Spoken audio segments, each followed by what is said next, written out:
folks, Dr. Rob Barrington here with some more nutrition advice. Vitamin D is something that I've covered many times before, but I just wanted to go over some of the information I've given previously, and I wanted to add something in terms of my own personal vitamin D recommendation. And that recommendation is based on anecdotal information that I've collected from taking vitamin D myself and from observing other people taking it and getting feedback from them. First thing to say is that in the United Kingdom, we're just coming into spring. I've been outside earlier today, and at midday the sun is now getting hot enough. It's now getting warm enough to actually be able to wear a t-shirt, and that's the kind of time of year that it's a good idea to start going out in the sun and exposing yourself to it, for two main reasons. Firstly, it will help build up your vitamin D levels after they've possibly been depleted over winter. I think the sun is now getting to the point where it's just starting to get warm enough that vitamin D synthesis will occur in the skin. You may have to stay out in the sun for a lot longer than you would obviously in the summer, but I think there is the possibility that you can go out in the sun now and you can boost your vitamin D levels. The other reason I'd suggest you go out in the sun as early as you can is to build up a tan, so that when the sun becomes at its hottest in the summer, you already have protection against burning. So I would suggest that those people in the United Kingdom who are interested in maintaining their health, when the sun allows it, when the day's warm, it's about that time of year that you can go outside and you can actually benefit from the sun. Obviously it will differ. Some of my viewers will be from different parts of the world, and so this information may not be directly pertinent towards your own situation, but you can adjust it for the time of year that is equivalent to your spring. If you're lucky enough to live nearer the equator, then you possibly won't have to worry about this video at all, which is obviously going to be a benefit. If you can get in the sun all year round, then that's something that's going to be a big bonus to your health, which is why a lot of people move from northern latitudes towards the equator for their health. There is a lot of evidence that those people that live where there's more sun, exposure, are actually a lot healthier. They do suffer from a lot less degeneration in their bodies as they get older. So that was just a reminder about going out in the sun. But what I really wanted to talk about in this video was my own personal recommendations for vitamin D intakes, and how they differ slightly from what a lot of other people recommend. If you listen to other people talking about vitamin D, many people recommend a level that is based on a blood test, and that blood test tests for 2,5-hydroxyvitamin D, which is one of the active metabolites of vitamin D in the body. And you can quite easily test for that. You take a small amount of blood and you can then test your 2,5-hydroxyvitamin D levels. And that's a very useful test. It's used in research, and it's used clinically to be able to assess whether you have a vitamin D deficiency, or whether you have a vitamin D insufficiency, or whether you have got your vitamin D levels into the normal range. The problem with this is that it's not actually clear what a normal range is. There is some consensus in the literature, and many people will suggest that there is a certain level of vitamin D that you need to obtain to maintain your health. And I've over the years come at this from a slightly different point of view, and I wanted to share my recommendation on vitamin D based on this alternative viewpoint. What I did with my own vitamin D levels is I looked through the literature, and I found an amount of vitamin D as an intake for supplements that was given quite frequently in clinical trials, so I could see the effects of it. And the intake of vitamin D that I found was a good base starting point was 2000 IU per day. Now it's important to say that I don't take vitamin D in the summer. I only take supplements in the winter. So coming into autumn, I start to take my supplements. I take them throughout the winter, and then I take them into the spring until I know that I'm starting to build up some resistance to the sun, and my skin is getting slightly darker. In other words, I'm building up a tan, and therefore I know the sun is hot enough to synthesize vitamin D in my skin, and then I stop taking the supplements. And throughout the summer, I just get my vitamin D from the sun. That is a system I've I borrowed some of that from the literature, but obviously it decreases the risk of you overloading on vitamin D, because dietary vitamin D can be toxic, but you can't get a toxic effect from the vitamin D in the sun. So by only taking vitamin D for half of the year, even if you took a dose that was borderlining on a toxic dose, at least you would give your body a break from that high amounts of vitamin D. But I don't think that's a problem, for a reason I'll explain in a minute. But that's the rationale. You don't really need to take a dietary source of vitamin D during the summer, because the sun can synthesize far more vitamin D than you can get in your food, and it can synthesize very high concentrations of vitamin D that you would have to take quite large amounts of supplements to match. And there is a self cut-off point for sun synthesized vitamin D, so you don't become overloaded and it doesn't become toxic. So it's much better to get your vitamin D from the sun. So what I did is I started at a base level of 2000 IU, and I started taking that in the autumn. And this is many years ago. This is going back a good number of years. And I took that 2000 IU for a couple of years, maybe 2 or 3 years. And I noticed the effects that had. And what I noticed was that I certainly, as far as I was concerned, got a reduction in the amount of infections that I had, mainly upper respiratory tract infections, which you would commonly call a cold. But obviously the colds are a number of different pathogenic organisms. They're not all the same organism. Colds can be caused by both bacteria and viruses, and there are a number of different bacteria and viruses that cause colds. So they're generally calling them upper respiratory tract infections.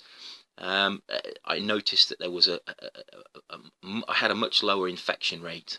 I didn't get a cold every year. I did still get colds, but they generally were less severe than the people I saw around me, and I did notice a reduction. And this is talking to other people that taken similar amounts of vitamin D, about 2000 IU, often on my recommendation. Other people reported the same as well. So there was definitely some benefits to taking that amount of vitamin D. And what I did over time is I increased the amount that I took until the point where I didn't get any more colds. And I've done this over a number of years. So I went from 2000 IU, I went to 2500 IU, then I went to 3000 IU, 3500 IU, and I got to 4000 IU.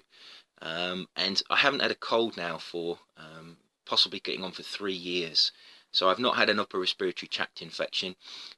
People around me are still getting colds, but I'm not catching them. And I think for me, based on this method, and this is how I've done it, for me 4000 IU per day over the from about halfway through the autumn all the way through the winter, and from about halfway through the spring. This is the amount of vitamin D that appears to me to prevent me getting upper respiratory tract infections. Now, it's going to differ between different people, so this is not a recommendation to take 4000 IU. What I'm trying to point out here is that I didn't measure my blood levels of 2,5-hydroxyvitamin D. What I did is I looked at it from a different point of view. I looked at it from the point of view, well, how much vitamin D do I actually need to stop myself getting these infections? Vitamin D has been shown to prevent infections. Vitamin D, one of the things it does is it synthesizes compounds in the body that actually punch holes in bacteria and viruses, and that's one of the ways that it can boost the immunity and prevent the development of infections. And for me, that looking at it from this point of view, from how much vitamin D do I need to take to stop getting upper respiratory tract infections, is a more practical way than looking at a blood test, because I could, for example, have looked at my blood levels of 2,5-hydroxyvitamin D when I was taking 2,000 IU, and they may have shown that I was in the normal range. And if I'd have taken that as the end point of my analysis, I would have said, okay, that's fine. 2,000 IU appears to be the amount that I need to maintain my blood levels of 2,5-hydroxyvitamin D. But looking at the amount of infections I had when I took 2,000 IU compared with the amount I had when I took 4,000 IU, it's clear to me that 2,000 IU is not enough. I did get infections. Okay, they weren't as severe and they weren't as frequent as I had previously when I wasn't taking vitamin D, but I clearly hadn't got to that optimal level of vitamin D. Now I've moved on to 4,000 IU. This appears to be the point, and of course I could have been lucky. It might have been that I wouldn't have got those colds anyway, so I will continue with this, obviously with this analysis, and see how long I can go without getting an upper respiratory tract infection. But it appears to be that 4,000 IU has produced better results than 2,000 IU for myself, and that will relate to my genetics, it will relate to my body size, it will relate to a number of factors, including how much vitamin D you absorb, the form of vitamin D you take, because vitamin D3 is not the same in terms of how much you actually utilize as vitamin D2. So there's another factor there. But for me, taking 4,000 IU of vitamin D3, I take it in an oil form, in a capsule, because looking through the literature, it's actually hard to find information, but I think that's possibly the best way to take it. Vitamin D is fat soluble, so taking it as an oil would make sense to me. And I've come to the conclusion that this is a better way of assessing how much vitamin D you need than actually looking at your blood levels. Of course, blood levels are important. They're very important in research because they give a very good way of assessing feedback on the amount of vitamin D and the effects it's having.